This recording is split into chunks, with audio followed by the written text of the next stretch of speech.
Milu. Okay, man, come on.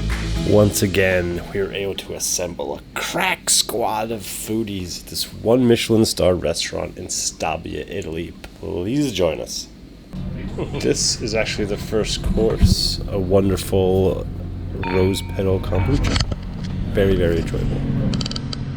So we brought kitchen. This is our kitchen. Is the place where every hour ideas come. It was the first course of your menu, and maybe the second after the kombucha you taste outside the kitchen is served here on the bus.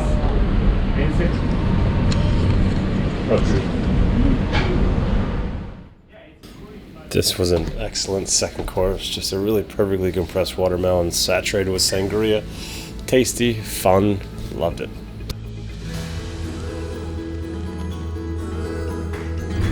Surrounded by. So, welcome at the other side of Piazzetta Milu. We call it like this because it's our wine cellar. This is such a good idea, man. This is amazing. Hey, mind the step, Yeah. Streets, yo. Oh, now I'm getting the tasting menu. These guys aren't fucking around.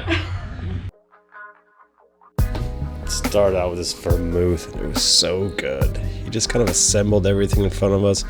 Nice little garnishes, small leaves, citrus, all kinds of cool stuff in there. It was amazing, and it went really well with the next few courses. This is a play on ham and smoked cheese. So it's actually tuna, compressed, cured, and brushed with ham fat and smoked pear.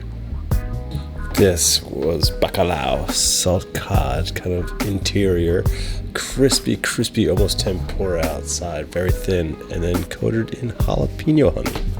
Banger. This was a lot of people's favorite dish. This was a play on Ferran Adria's kind of liquid encapsulated olive. They did a similar thing with roasted red pepper and tuna. I liked it, thought it was good. Nick thought it tasted like cat food, but I still liked it. This crispy little boat of joy was so tasty. Basically like a buffalo mozzarella kind of cigar-shaped thing with different types of pesto and basil and a little bit of sun-dried tomatoes. Epic. This is also a lot of people's favorite dish. Banger after banger. This is tomato water. Probably the best tomato water I've ever had in my life. It tasted like a garden. Loved it. They recreated an Italian fishing biscuit to dip in it. No one was really a fan, but the tomato water hit. This is Nick and I being immature. Fresh sourdough, right out of the oven.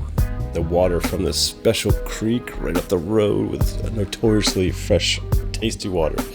And this whole kind of dish with these two things combined is a play on an Italian household on Sunday. There's a ragu in the stove and you have some fresh bread and you're just kind of snacking as you go past it every time. And this isn't part of anyone's culture at the table, but the trick worked. We loved it. We connected with it. And the bread was fabulous. The sauce was incredible. Tasty. Again, banger.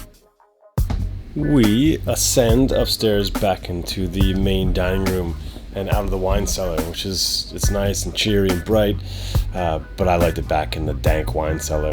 This dish, homemade kind of rigatoni, scorched around the rim, which is amazing. This little fish skeleton we're gonna eat later.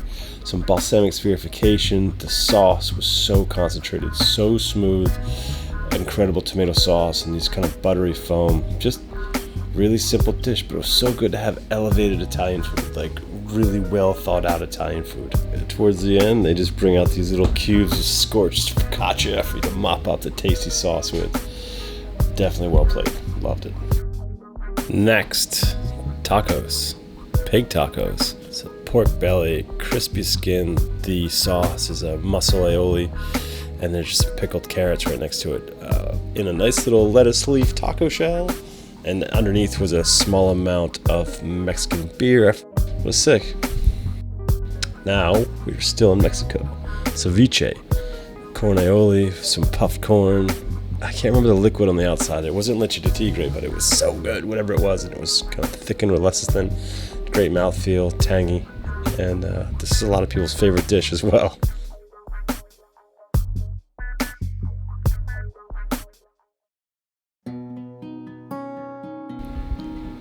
We now have spaghetti. And it was not our favorite presentation, but it was tasty.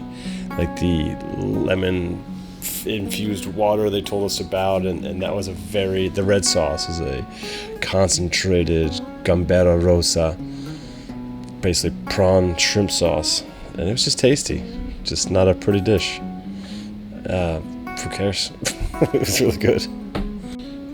I like these little touches. We had 3 courses of cool little bread things to mop up sauce you would definitely want to mop up, like tasty prawn sauce, and it was a good touch. Really appreciated it. This one is a bit tricky to explain. Basically, they're gonna do a sweet version of pizza, which sounds, yeah, whatever, it's been done before. But what was really cool is they hit a lot of the same buttons with this. So that's choux pastry, kind of like what you'd find a chocolate eclair made of, and they did some whipped buffalo mozzarella. That's the white kind of a spuma, and I think there was a mixed stone fruits, red fruit, on top, and just these kind of cool little touches that were so close to pizza. What's not filmed here is they scorched the crust with a torch, so it really did taste, that lent a lot to what it smelled like and what it tasted like once you kind of got it near your face. It was very, very good.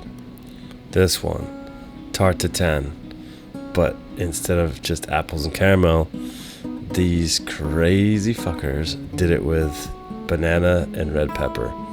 So good. This is better than any tarte tatin I've ever had. It was fun, it was different, it was courageous for them to even do that. You know, they didn't. You're taking a classic and you're reinventing it. That thing I'm holding up is probably some of the best and whitest, not kind of yellow vanilla ice cream I've ever had. And it was just a good small serving of something fun, something that we all got reminded of tarte tatin, and it was different. This was their take on creme catalane. I think they made a foam and froze it, and then put a sugary glaze on top while it was still frozen, and then it melted because it was so light, it was so airy. There was different kinds of like fermented cherries and fun stuff inside. Very, very good. This fun little course was obviously orange segments, some of the best I've ever had. Little cool dollops of basil sorbet, and I think hazelnuts dotted around, some orange zest, and then you squeeze, kind of make a sauce with a fresh oranges right on top, and taste a little bit of the sorbet, and then drink the whole mess. It was really fun, something different, and we were all getting full at this point, so it was a nice tasty little treat that didn't use up a lot of that real estate in your stomach. And then they put a shot of some really cool small batch booze on top of that, and then you kind of do it as a shot. It's great. Okay, we're doing the bathroom tour. 2 rooms. This is one of them. Yeah, very big. Very well appointed. We do a 10 out of 16. Just a normal toilet. I mean, it's got some nice finish, don't get me wrong, but small. Can't do it more than 10. It is very windy. We're all walking home now. I'm not sure how much of this you're gonna hear, so I'll hold the phone close, but absolutely excellent meal. Very good meal. Highly recommend it. Fun menu, gracious hosts, and just killer food. It's really good food, great pairings. Not to do subtitles, I don't know if you're gonna hear this. But yeah, excellent. Definitely go there. And I can't remember the name. Piazzetta Milu, I think that's the name. Very, very, very good.